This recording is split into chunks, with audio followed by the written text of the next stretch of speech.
नमस्कार, मैं हूं रहीतार और आप देख रहे हैं आरएल टीवी इंडिया। तो आज है 10 अक्टूबर और दिन है गुरुवार। सुबह के 6 बज चुके हैं।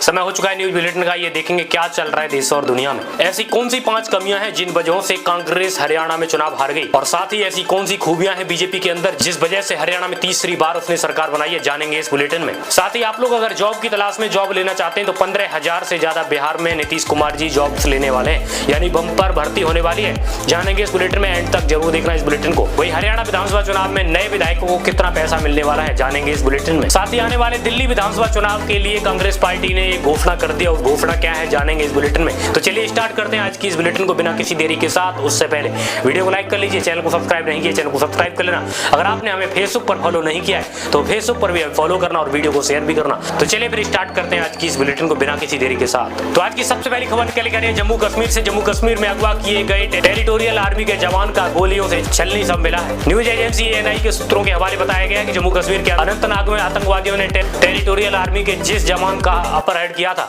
उसका सब मिल गया है। ANI के मुताबिक कल से लापता सैनिक के सब पर गोली मारने और जाने के निशाने हैं। जरूरी मेडिकल कार्रवाई के लिए सैनिक का सब अस्पताल भेज दिया गया है। वही अगली खबर आ रही बिहार से। बिहार में पंचायती राज विभाग में 15,000 से अधिक पदों पर भर्ती होगी, यानी बिहार सरकार पंचायती राज विभाग में 15,610 पदों पर भर्तियां करने वाली है। पंचायती राज मंत्री केदार प्रसाद गुप्ता ने बुधवार को बताया कि भर्ती प्रक्रिया अगले साल होने वाले विधानसभा चुनाव से पहले पूरी हो जाएगी। रिपोर्ट्स के मुताबिक विभाग में प्रखंड पंचायत पदाधिकारी की नियुक्ति BPSC और राज्य कर्मचारी आयोग के तहत होगी। वहीं अगली खबर आ रही है हरियाणा में, यानी हरियाणा में किस पार्टी को कितने प्रतिशत वोट मिले। तो हरियाणा विधानसभा चुनाव 2024 में बीजेपी को सर्वाधिक यानी 39.94% वोट मिले, जबकि उसके बाद कांग्रेस को 39.09% वोट मिले। साथ ही चुनाव में NLO को 4.14% वोट मिले, TSP को 1.82% वोट मिले, साथ ही आम आदमी पार्टी को 79% वोट मिले। रिपोर्ट्स के मुताबिक हरियाणा विधानसभा चुनाव में बीजेपी बहुमत का आंकड़ा पार करते हुए राज्य में लगातार तीसरी बार सरकार बनाने जा रही है। वही कौन सी 5 वजह है जिन वजह से कांग्रेस हारी है हरियाणा में, यानी इन 5 वजहों से कांग्रेस हरियाणा में हारी है।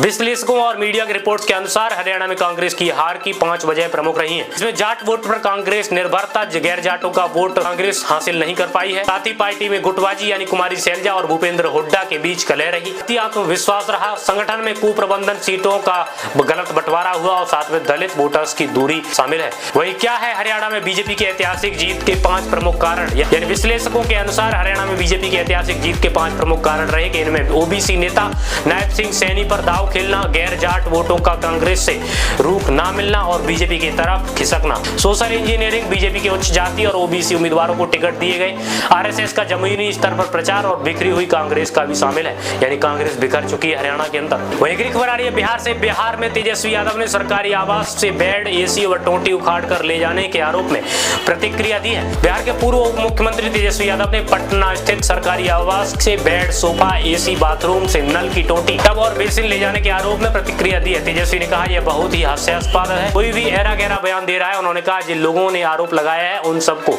लीगल नोटिस भेजा जाएगा। वही अगली खबर आ रही है महाराष्ट्र से। महाराष्ट्र में CM लाडली बहन योजना अगले 5 साल तक जारी रहेगी। महाराष्ट्र के डिप्टी CM देवेंद्र फडणवीस ने विपक्ष के आरोपों के बीच कहा कि मुख्यमंत्री लाडली बहन योजना अगले 5 साल तक जारी रहेगी।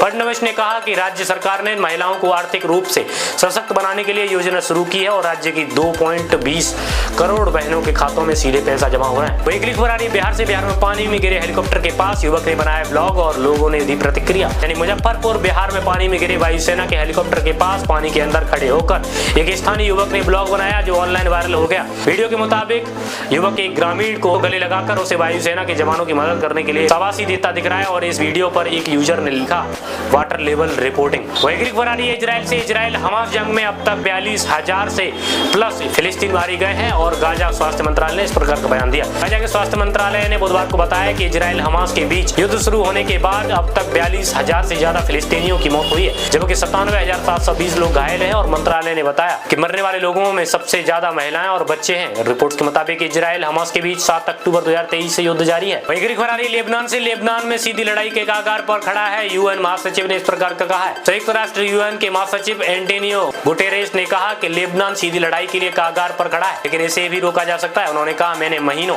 पहले युद्ध के खतरों को लेकर चेताया था। लेबनान के हमलों से पूरे क्षेत्र को खतरा है, और रिपोर्ट्स के मुताबिक गुटेरेस गाजा में कोई भी जगह और कोई भी इंसान सुरक्षित नहीं है। वहीं अगली खबर आ रही है जम्मू कश्मीर से। आम आदमी पार्टी को लेकर कौन है मेहराज मलिक, जिनकी चुनावी जीत से जम्मू कश्मीर में आम आदमी पार्टी का खाता खुल गया है। यानी आम आदमी पार्टी के मेहराज मलिक ने जम्मू जम्मू कश्मीर के विधानसभा चुनाव में जीत हासिल कर 5वें प्रदेश पार्टी का खाता खोल दिया और 36 वर्षीय महराज ने पोस्ट ग्रेजुएशन किया था और वो 2013 में आपसे जुड़े थे। 2020 में ईडीसी के सदस्य के रूप में चुने गए थे और उन्होंने 2024 का लोकसभा चुनाव निर्दलीय लड़ा था। वैगली खुरारी मालदीव की प्रथम महिला ने बेंगलुरु की यूनिवर्सिटी से की थी पढ़ाई। यानी कर्नाटक के मुख्यमंत्री सिद्धारमैया ने मालदीव के राष्ट्रपति मोहम्मद मोइज्जू और प्रथम महिला साजिद मोहम्मद के बेंगलुरु दौरों के लेकर बुधवार को कहा कि वह दोनों ही मेजबानी करते हुए काफी खुशी महसूस कर रहे हैं। उन्होंने बताया कि साजिदा मोहम्मद ने बेंगलुरु से पढ़ाई की और दरअसल साजिदा मोहम्मद ने सेंट जोसेफ यूनिवर्सिटी बेंगलुरु से ग्रेजुएशन किया था। वैगली खुरारी उत्तराखंड से यानी कि 16,500 फीट की ऊंचाई पर उत्तराखंड में बने ग्लेशियर बाबा के मंदिर को प्रशासन ने तोड़ा है।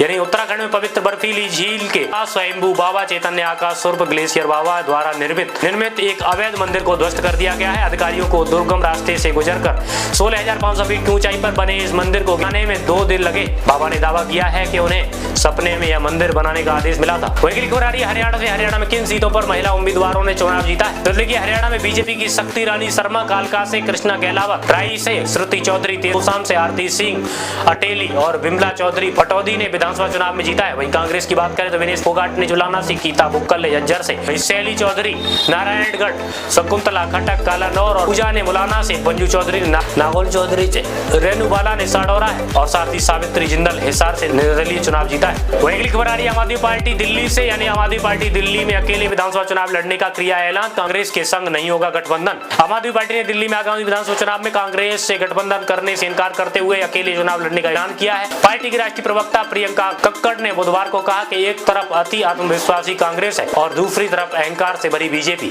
दिल्ली में बीते 10 वर्षों में किए कामों पर चुनाव लड़ेंगे। वैगली खुरारी हरियाणा में सीएम सैनी के अलावा कौन से 2 मंत्री जीत पाए विधानसभा चुनाव?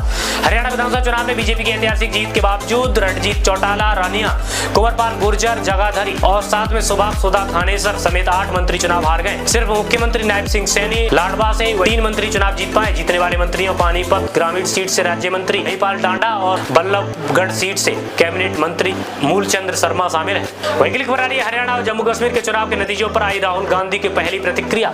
राहुल गांधी ने जम्मू कश्मीर और हरियाणा विधानसभा चुनाव को लेकर उन्होंने बयान दे दिया और अपनी प्रतिक्रिया पहली जारी कर दी है।